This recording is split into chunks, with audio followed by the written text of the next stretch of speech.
देश भर में नीट और टेट जैसी प्रतियोगी परीक्षाओं में पेपर लीक के आरोपों को लेकर छात्रों का आक्रोश लगातार बढ़ता जा रहा है। ऐसी कड़ी में वर्धा में कॉकरोच जनता पार्टी के नेतृत्व में बड़ी संख्या में छात्रों और युवाओं ने जोरदार आंदोलन किया।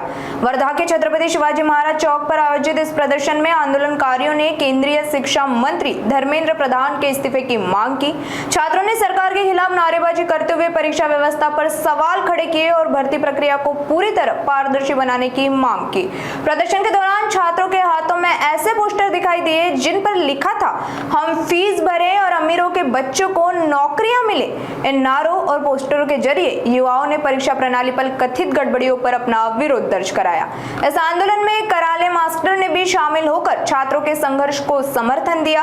अब देखना होगा कि छात्रों की इन मांगों पर सरकार क्या रुख अपनाती है। जसे आजची जी परिस्थिती आहे, आपण या ठिकाणी बघतोय की युवा आणि जेनझीस या ठिकाणी खूप मोठ्या संख्येने एकत्रित झाले आहे।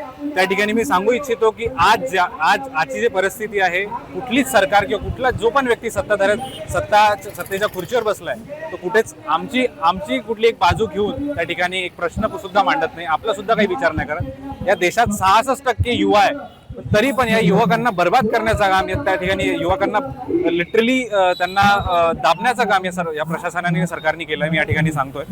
पण आज जे आपण बघतोय की या देशाचा एज्युकेशन सिस्टम, या देशाचा एम्प्लॉयमेंट सिस्टम हा पूर्ण वर्स्ट झालेला आहे, पूर्ण डिस्ट्रॉयड झालेला आहे। कारण मी त्या ठिकाणी सांगतो की सरकारने फक्त आणि फक्त स्वतःचे खिशे भरण्याचं काम त्या ठिकाणी केलंय।